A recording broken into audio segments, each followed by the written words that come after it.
Money is a terrible master, but it is a brilliant servant when we take command of it. I think right now, I just feel it. The next couple of years are going to be some of the biggest years for wealth accumulation for people that are paying attention. Wealthy people think differently than everybody else. So do successful entrepreneurs. And I think it's easy for the normies out there to just say that they're being greedy or taking advantage of people.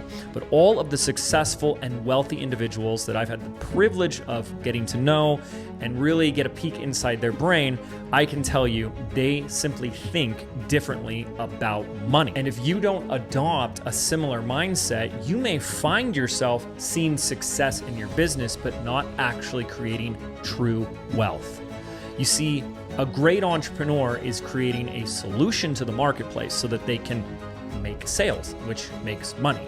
This is what we want to call your cash machine. But truly wealthy individuals, which should be the goal, are people that look at the cash that they're making and say, how do I make this money make me more money? What do I do with the incoming cash flow so that it can yield more money? This was a paradigm shift for me several years ago. And since adopting this mindset, it really has changed my life in immeasurable ways. And I owe so much of that credit and influence to my dear friend, Mel Abraham. So every chance that we get, we love to hop on the phone or get on a Zoom and we chat. And we chatted with some of his students recently about some of the most recent market updates, things that I believe you, whether you're a business owner, entrepreneur or not, should be paying attention to in the marketplace. I think playing ostrich to everything that's going around us is a really reckless and dangerous thing. But if you're paying attention, you're seeing the writing on the walls. We both believe that there are massive opportunities for wealth and abundance available to those that pay attention and are smart. So Mel and I sat down, we got on a Zoom call, and we chatted for an hour on the most recent updates, headlines, and things that we see coming in the marketplace.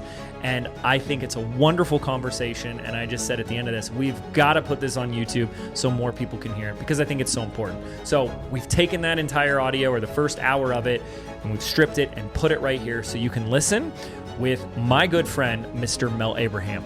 Let's play that right now. Okay, Mel, I got you here. So I'm really grateful that you're taking the time to have these conversations. Because there is so much happening in the economy, in the world. And we were kind of talking before this about, I kind of see two disciplines. What you help people do, first and foremost, is having this foundation in place, something that you've helped me tremendously with. But things are changing and moving so fast that it's like, it feels like at times it's a full-time job keeping up with the headlines. There's also so much like noise out there, distractions, distortions, even things I've sent you where you're like, this person's misleading and da da da da. So I want to start there first and see, with where we are today, November 20th, what do you see as like relevant topics, moves, or headlines that are happening in the world that are, at least for US citizens, really relevant to pay attention to right now? I think that, and we're doing this, like you said, on November 20th. And I think that what happened today in the market is a demonstration. It's a micro element or view of what we should be expecting over the next little while. I mean, the market opened up 500 points up. I mean, it opened up big, thinking that we were going to recover from some of the downturns that we had in the down days in the last week. But then we just closed just now, 4 minutes ago, and we're 400 or 500 points down. So we literally had a 1,000-point swing.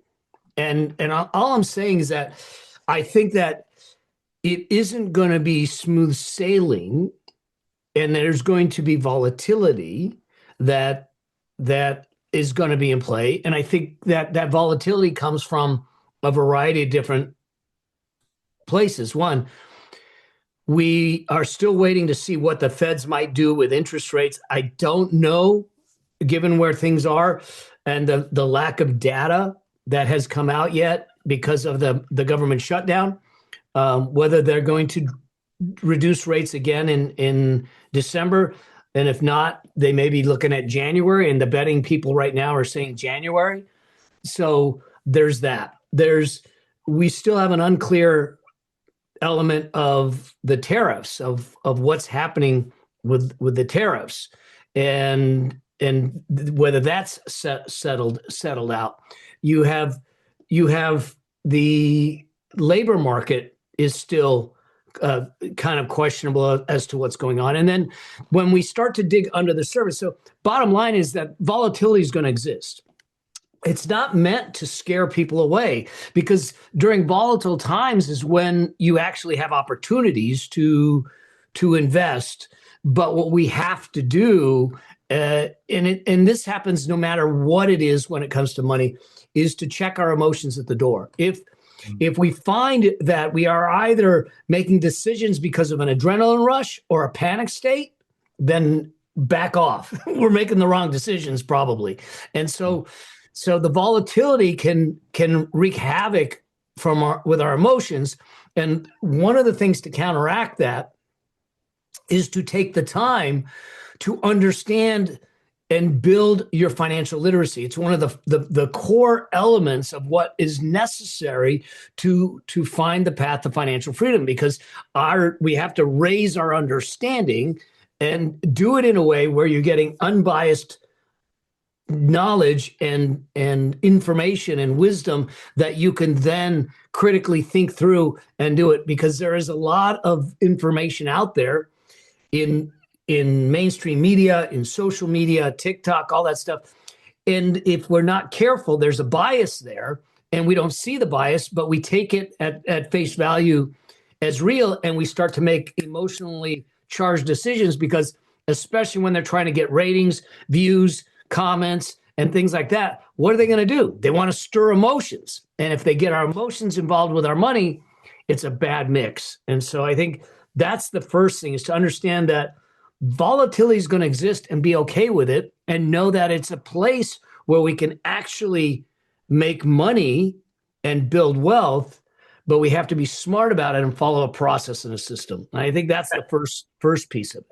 Yeah, it seems like so much of the volatility exists because like there's so many things that are different. There's so many variables. There's so many headlines that really like no one knows what's going to happen.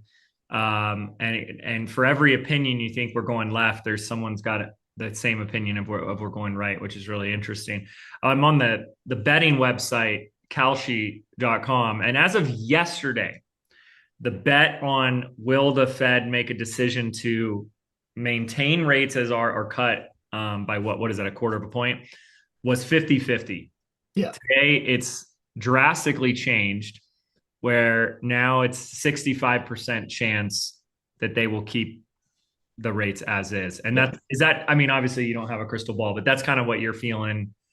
That's my feeling. And here's why I think it potentially plays out that way. One is that the market has been dropping, and realize that the Fed's job isn't to deal with the stock market. They actually don't care about the stock market. Their job is to manage inflation and manage labor.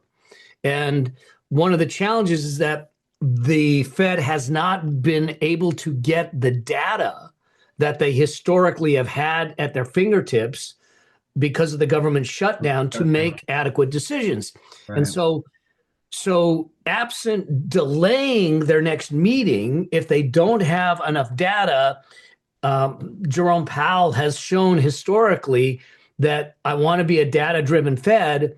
So if they don't have enough data, my thinking is that not because they don't think they should do it, is that they don't have the data to back it up, and therefore they'll kick it out 30 days. Okay. Well, that makes a lot of sense. And then I think it's important for someone to be aware of like, what does that really mean? If we've done the last 2 months, he's cut rates. 2 quarter point drops. Yeah. What does that really mean? Like, why is that relevant for somebody? So why it's relevant is that it's indirectly relevant, but what the Fed rate is the rate at which the banks will lend and borrow overnight. And so it sets it sets the rate for the government and the banks, but it doesn't necessarily set our mortgage rates and our rates. Now, it can impact credit card rates, variable rate loans, and that kind of thing. But mortgage rates and even variable rate mortgages are typically tagged to a 10-year T-bill kind of rate. So when we start to look at the 10-year yields, that's when we start to see it, for the mortgage rates to really see an appreciable drop is the 10-year yield has to come down.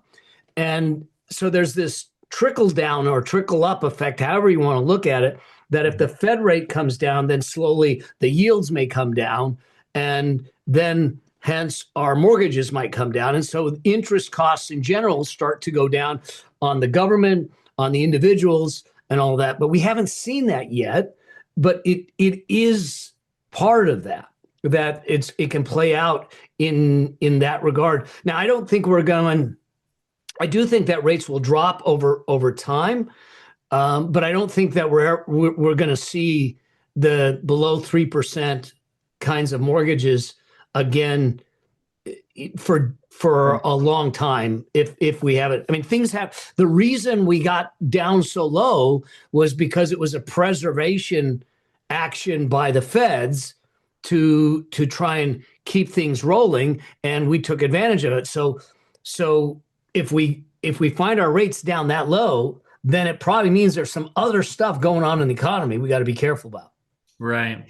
And is this a completely separate conversation than the conversation of it's kind of like subtly, indirectly spoken that we are moving into a phase of quantitative easing, and that could be happening as well in as soon as December or maybe to the new year?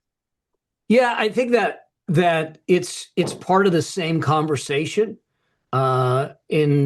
In what Fed has two levers to pull: the rate and the balance sheet. That's all they're doing, is that how much they're buying in the form of bonds and selling in the form of bonds, and what the rates are. And those are the only two real levers that they have in their arsenal to pull, which is why Powell is not overly excited about pulling those levers too soon. Now, sometimes it may be too late, because if you think of them as bullets in a chamber, if he uses up all the bullets and he hasn't changed the economy, right, the economy is not where we want it, then he's used up all his ammunition, and now what? Right. But is it very accurate to say both lowering the rates and moving into quantitative easing is going to be more inflationary in that direction? It certainly has the possibility of doing that, because with lower rates, people will spend more, they'll buy more, they'll finance more, and do that. It also may mean that people might be able to get themselves out of debt. We are sitting at a $1.3 trillion in credit card debt here, which is the highest it's been. That number is U.S. total accumulative of consumer debt. U.S. and it's credit card only. Credit card only. Okay. Delinquencies are up. Your average car payment right now is at $745 a month. And you see what they're doing with car loans. They're pushing them out to 7-8 years on a depreciating asset, which is absolutely crazy. And then add to that $1.6, $1.7 trillion in student loan debt. There is a tremendous amount of debt on the backs of consumers that, if interest rates come down, it might give them the leeway and the possibility to get themselves out of debt. I think one of the challenges with the student loan debt is there was all this talk about forgiveness. Right. So during the time where they froze the interest and everything, the people stopped making payments and thought, well, it'll get forgiven, so I'm not going to make payments. And then when it started back up, their lifestyle expanded for whatever reason, and now they can't make the payments, and now they're struggling. They should have kept making the payments. Yeah. Forgiveness is not a strategy. It just isn't. You're hoping that our politicians will agree to forgive the loans. We saw what happened in the last 40 days. They can't agree on which bathroom to go in. And so it's important for us to realize, let's put a plan in place, like it or not. The student loan, we can talk about that, but like it or not, you made a moral contractual obligation to borrow money. Now we have to put a plan in place to get it paid morally and contractually. And if a forgiveness comes into play, then great. Now there's a whole different conversation of why the debt's so high and why college expenses in the US are so crazy and out of whack. That's a whole different soapbox I can get on, but I think I think that's what we have to look at, the underpinning of what is driving society and individuals these days. Yeah. And we are buried in it. You know, when we turn around and say, hey, you can use buy now, pay later for your DoorDash meals, right. That's a problem. Do you think that the buy now, the Klarnas and all that stuff, the buy now, pay later is also included in that credit card debt number, or is that not even added into that? I don't know that it's included in there. That's a good question. I don't know. I know, that's really fascinating. So there's a bit of like the landscape. Like my question is, being aware of that, being aware that it's a volatile time, and then you saying things like, hey, yes, let's not make, emotionally driven decisions and stuff.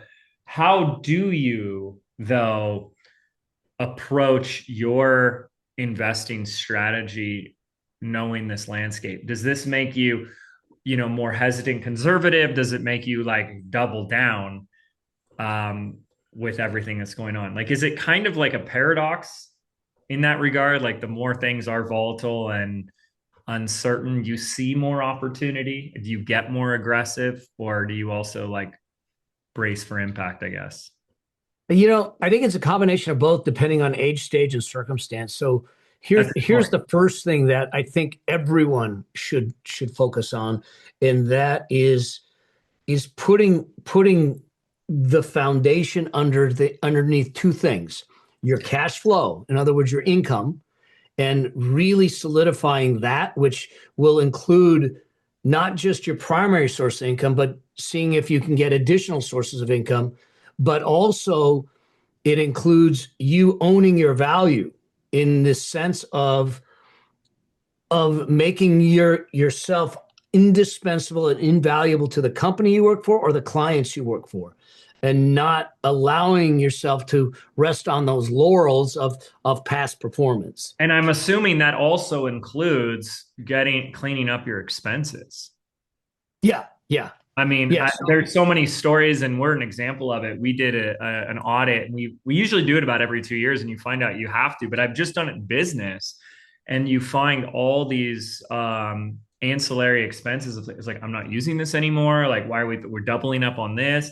And it's a great, it's like spring cleaning for both, if you're obviously a business owner, and finding that extra cash flow, because you're like, we can consolidate this, we can get rid of this expense, but then doing it in your personal life. And I think people are finding more and more that we just have these expenses that are like unnecessary. It's like, why do I have 7 monthly streaming accounts that I'm not using, and gosh, but you would consider that as part of cash flow, right? Because I mean, you're increasing your cash flow doing that. Okay. Yeah. So it's really that. Then the second phase of that is your liquidity. This is the time to make sure that you have cash available for emergencies, for downturns, for slowdowns, for opportunities. People will call it emergency fund. Emergency funds I look at are 3 to 6 months. I like a peace of mind fund, 9 to 18 months, depending on circumstances. But the point is that if I've got control of my cash flow and solidified that, and I have some liquidity in place, then the third leg of the stool in any kind of volatile times is to manage the debt, is to make sure that we are either out of consumer debt, out of destructive debt, or we are on a payment plan to get us out of it in a short order, and that we're not living beyond our means. If we can get those 3 legs of the stool in place, let all the gymnastics around us go, because we now have the ability to start taking advantage of it. There seems to be a controversial take on different financial experts' opinions of how to manage consumer debt if we're in it, where some are like, step one, get out of debt, and then we can start building up your portfolio, versus others are like, why not both? Or, get started now. I'm curious what your take is on that. If someone has some debt, but they do want to start, building up their wealth and some assets, what is there an order? Is there a progression? Yeah.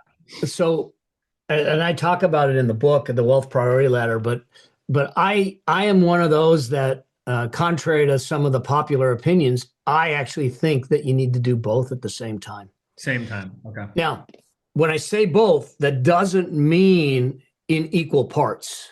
Okay.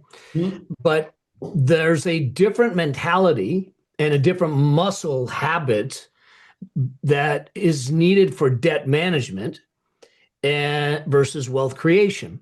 And if we understand it, debt management has a finite life to it. Once I get myself out of debt, then I have no more debt to manage. But your wealth creation is infinite for your lifetime. It is a lifetime journey. And if I am not developing the right wealth creation habits earlier, then I have to then learn. I have to get the financial literacy. I have to build the skills. I have to understand the things. I got to make decisions after I spent 3 years getting out of debt, and I'm 3 years behind. But I may not build a whole lot of wealth. Like if I have an extra $1,000 to put towards debt and investing, I might put 90% of it, $900, towards the debt. Yeah. And $100 towards investing. But the fact that I'm putting the $100 towards it is going to force me to get educated, to develop the skills, to develop the knowledge, to do the right things and develop the habits. So when that $900 gets released, I now have $1,000 and I know exactly what to do with it instead of starting at that point. And I think what I hear from that, Mel, is like the example of someone who's overweight and wants to lose unwanted weight. You'd say, should I clean up my diet first for a year or two, and then I can start going to the gym?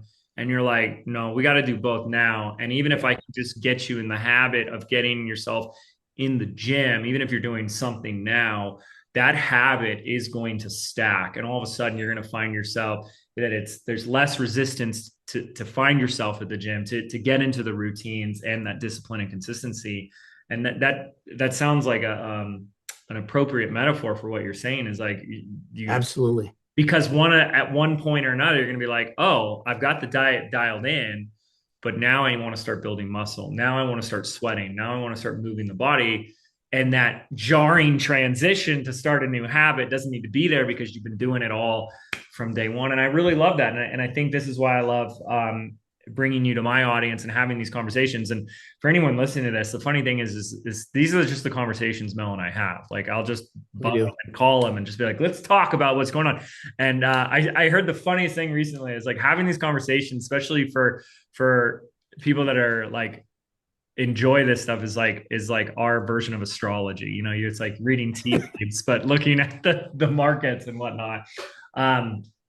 And I couldn't agree more. I mean, it's that psychology has really transformed my life, is having that time every day of the discipline of just like looking at what you have, staying on top of things, and making those decisions have been huge. One of the things that and again, I'm not giving any financial advice here, but I have a great tool that I've been using that I'm really enjoying in the crypto space, because it's allows you to set up things that I haven't really seen yet. And this is what I wanted to get to and ask you. The level of automation, Mel, that it's giving me is so unbelievable, where you can sit there and say, would you like to do hourly, daily, weekly, or monthly buys at what point? But then it also has this these parameters. It says like, if like, let's say for like Bitcoin or something, if it drops by some whatever percentage that you can set, would you like to change your allocation or your purchase amount?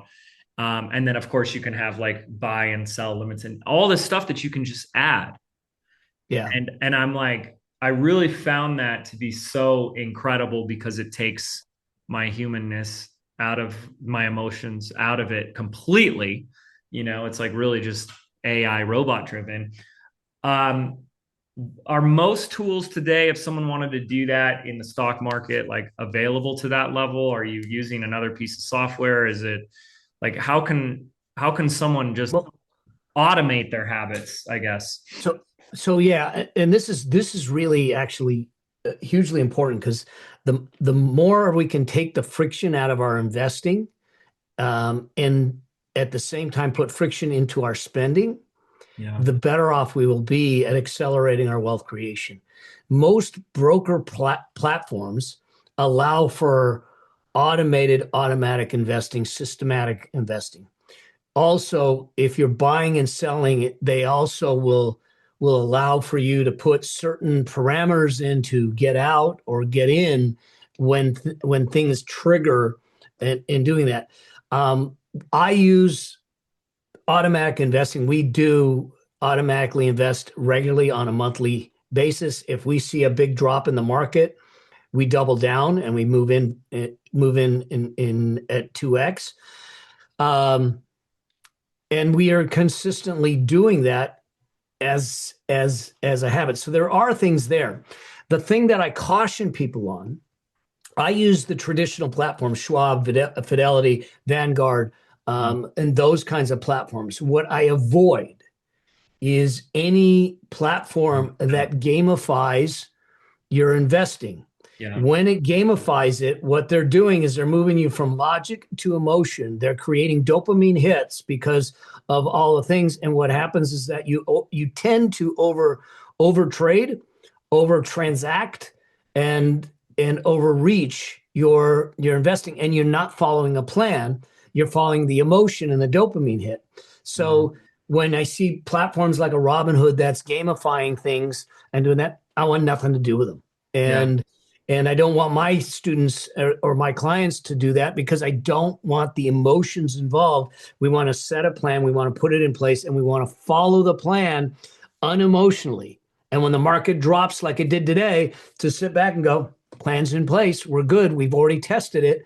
And I know that it's gone down, but we've tested 20% drops, 30% drops, and we know that we're still okay. So we're not allowing what happened to me years ago is I sat in an audience at a wealth mastery event. A guy was on stage talking who was an investment advisor talking about doom gloom and everything's coming in, and I literally didn't even let him finish. I got up, went out to the foyer of the hotel, called my stockbroker and said, put me in cash, I'm scared. Yeah. Big mistake. Big mistake. Yeah. And that is, like that is my biggest takeaway. By the 2 points, but I want to speak to the gamification piece of it in a second. But there's such a huge takeaway because, like I said, I have found an opinion with a lot of confidence and a lot of supporting evidence for every take of predicting the future that you can find, and all it leads me to is like the simple truth that no one knows the future. And no one can accurately predict the future is anything but certain. But if we can put a system in place for the present that creates habitual consistency and discipline, you end up the historical past will say it sets the odds in your favor. And I think I that's like my only logical thing. And I tried. And this is you say this all the time. You say like hedge funds try to beat the S&P 500 and stuff like this. And I've tried to have my own picks, and anytime I do that, unless I make it a full-time job, you end up getting your ass kicked by it. So it's a funny thing. It's a funny thing where it's like the less the easier you make it to just set it up and almost set it and forget it is the better. And I got to say, like, back to the gamification, I think you bring such a great point up to that, because if you ever look into the numbers that actual games, like literal iPhone games make that have like the in-app purchases, like the War of this or the Candy Crush of that, And the amount of money that they pull in because they get people addicted, it's a free game. And then they end up, how did I spend $100 just on this game? It's like, yeah, you don't think they know like game theory and all that psychology. And boy, to mix that into, your finances sounds just like a recipe for disaster. So I'm glad you brought that up. Okay, here's my next question, because one of the things I love chatting with you about is the very obvious fact that we're in different stages in our life. And how obvious is that? Very obvious just by the visuals. But I think you bring up like it just. But we live in the same maturity zone. That's right. Right. Yeah. Yeah. So if we're 12 years old, what's our investment strategy? If we act 12, what's our investment strategy? But it is a really great, like you've brought it up, that you're at a phase of your life where because you've been practicing what you preach, you don't need to be I guess whatever is the opposite of conservative. I don't really want to say aggressive. Yeah, I think that's a better word. And I don't feel a need to be aggressive. I feel the desire to be aggressive, right? I'm like, well, why not? When in Rome, and I think that it brings up a beautiful conversation of really how someone starts to, and I'm going to make this a very open-ended question, but like really starts to look at, well, I've got my pillars. I've managed consumer debt. I'm working on my cash flow, and because of that, I've got some liquidity. Where does someone even begin to look at like, what should I be putting away? And like, honestly, Mel, like, I'm just going to be really transparent for anyone listening.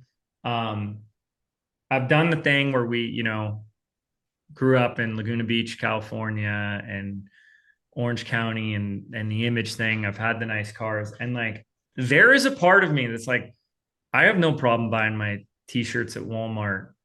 Like, I don't need a fancy car. Like, I actually admire and respect that more and more. Like, I don't need all the things. And if I was to be that extreme, because that is extreme, like you're making good money and you're like, let's go to Walmart and get like $5 t-shirts. Obviously we have some nice clothes when we're going to go hang out. Of course, I want to look good for you, but that allows you to even manage your expenses, or so like, cause I just start looking at some of that. I'm like, what's the point? It just seems so nonsensical to me. And when you see the opportunities that are there, the gains and the growth I've already had, I'm like, I don't even want to waste my time, let alone my money, on some of these areas. So it's a big question, but I'm kind of looking at where someone is in what phase of their life. How do they begin to determine what their type of allocation strategy is? Because I don't need aggressive, risky plans, but I love being aggressive in how much I contribute. Do you understand kind of the conversation I want to bring up with you? Yeah. And I think that there's a difference between being aggressive and being reckless. Of course.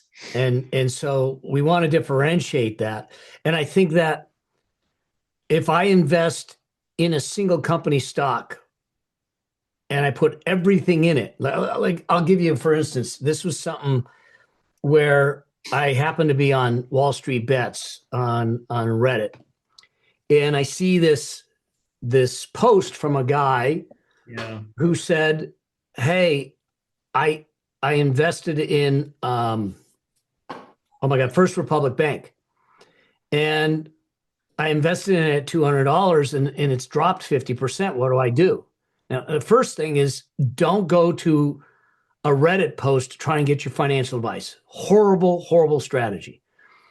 And then I watch 4 days later, he posts again saying, "Hey, it dropped another 50%. What do I do?" Well, I'm not sure what to do. And then 2 days later, now mind you, First Republic Bank is tanking during the Silicon Valley Bank debacle, and now all of a sudden, his $200 a share that he bought it at is down to the teens, and he says, "Oh my God, I have no idea what to do. Should I just get out with what I got?" And then his last line said, "By the way, this is everything I had." That's reckless. That's reckless. And and I see it where people think whether it's a specific company, whether it's crypto, it doesn't matter what the asset is. The reason we do diversification, and I know that there's some people say, well, then it reduces your returns, but it also reduces your risk. And so the first step in all of this is to sit back and do what I call a risk assessment. But it's an assessment on 3 levels. I call it the risk triad. And that is, what is your tolerance to risk? Okay, this is like having a pain tolerance. Now, some of us may have a high level of tolerance for risk, but it doesn't mean we should be risky in taking it. And that's why the other 2 come into place.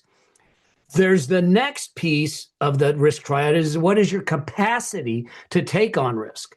In other words, what is your mathematical ability to recover if it goes against you?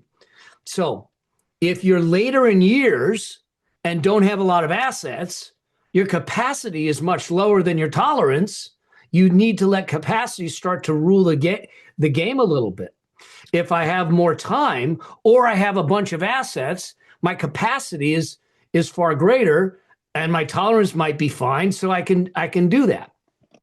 And then there's a third aspect to risk, and that is your risk need, as NEED, and that is this, is how much risk do I need to take on to achieve the results I want?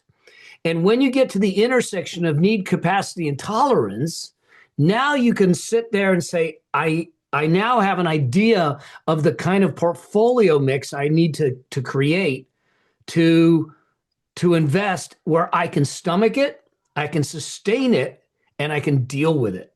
Yeah. And so that's how we start the whole thing. And part of this becomes coming back to, especially in capacity and everything, is what really matters to you. You know, is it the $5 t-shirts? Is it the nice car? What are we going for? And then ask yourself the question of why. Because if the things that we're making decisions on for our money are about status, appearance, surface level stuff, then that's when what's happening is our ego is making financial decisions that our bank accounts might not be able to cash. Yeah, especially if you don't have your retirement goals already, accomplished. If you do, then it really doesn't matter at that point. You know, it's like stack it on top. Don't choose that as your first base. And my portfolio is relatively large. Okay.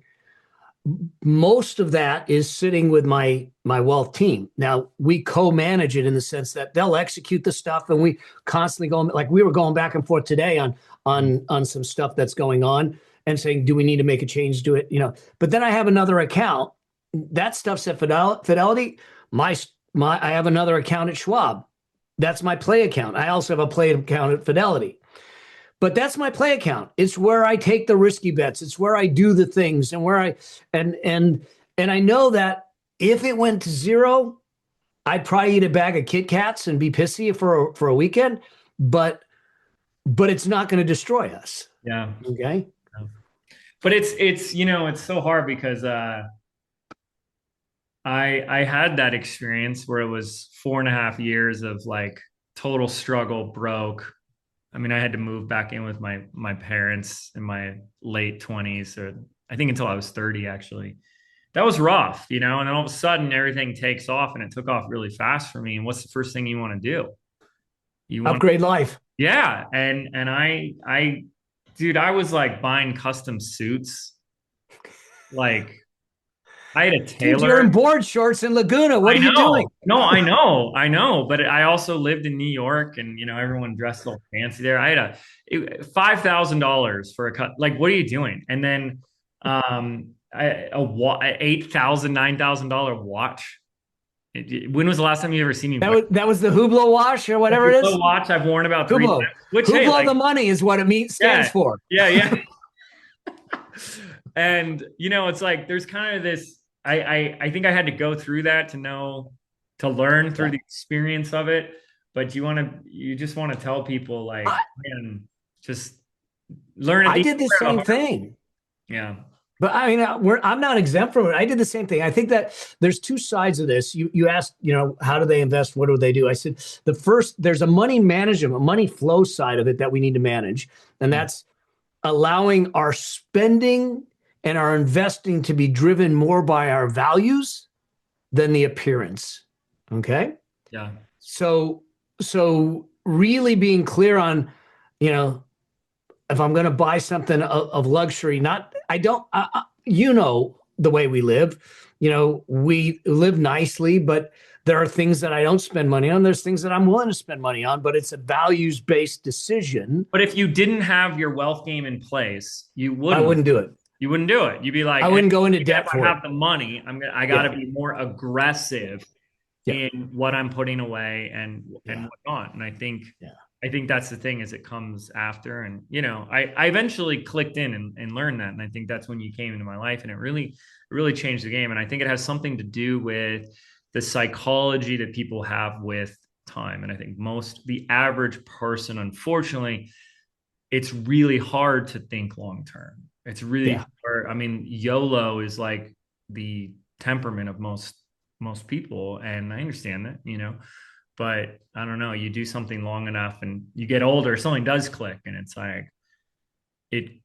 like I must find a way to change that psychology within me, that I can really sacrifice and delay instant gratification for something long term. And I think that's what makes it so hard for most people. And it's a lack of patience, even with what they are investing in. You see a lot of people upset right now with something like Bitcoin, because it's been an entire down year, and then people get out, and it's like, that's just, it's, yes, what you said, it's like a risk tolerance, and it's like that has to be connected somehow to patience.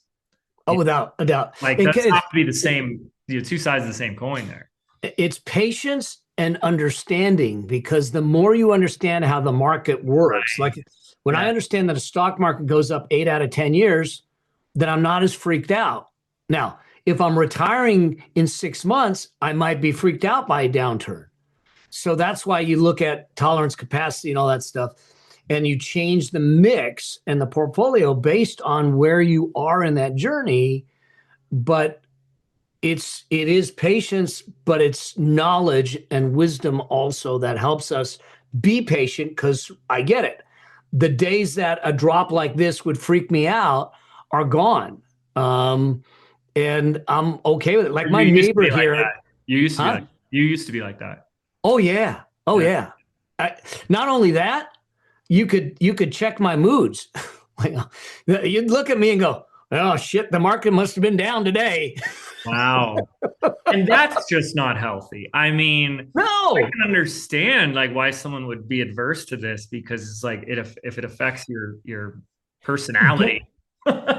And the problem is there's this recency bias that we get. So like the market dropped 900 points, and all of a sudden we go, oh my God, it's over. The world is over. It's going to keep going down, and we're going to zero. Y'all, the market's never gone to zero. Yeah. Now, if it does, we're not worried about the market. We're worried about other problems. If it does go to zero, you got bigger problems. Yeah. Yeah. And so, but I think that when you start to look at, all right, where do you start to invest? One of the biggest obstacles that keep people from getting in the game is that they don't understand. They think it's complicated, and they're not sure where to start. Well, the where to start for me is, let's keep it really, really simple. Now, some people think, well, in order to make really good money, don't I have to be more complicated? No. The same kind of investment strategy and portfolio that I used to build a 6-figure portfolio is the same that I used at a 7-figure portfolio. It's the same that we're using at a multi-8-figure portfolio. It's the same thing. It doesn't need to be complex. So what does that look like? In general terms, at the beginning, it is a 3, 4, or 5 fund portfolio where you were buying index funds or ETFs, low cost, low fee, diversified. So you're investing in thousands or hundreds of stocks. So as some go down, some go up. Okay. And so each one of those should be different. You're not buying like to S&P 500 fund? No, so that's where I was just going to go is that one part of the portfolio would be some sort of total US stock market fund. Okay. Total, yeah. The second part of the portfolio would probably be something like a total international stock market fund. So now I've got exposure to US, I got exposure to international markets, Germany, England, and the other markets. The third portfolio, the third part of the portfolio might be, depending on circumstances, a small sliver of a total bond fund. Okay. Then I might put in a fourth part of the portfolio would be an ETF or index fund that is a REIT or real estate connected fund. And then if I'm going to do a 5-fund portfolio, I might bring in either a small cap or an emerging market fund, which is going to be a higher return possibility, but higher risk. And the percentages of how you would invest that would be more dependent upon your age, stage, and circumstance and everything. But that's it. And I wouldn't get any more complicated than that. I'm investing in the total US market, the total international market, the total bond market, real estate, and possibly some emerging markets. That's it. I'm done. That's great. And now you put it on automatic, and in those proportions it invests. And then once or twice a year you rebalance and you're done. That's it. I mean, that is elegant, but patience. Yeah. Time. That's really great.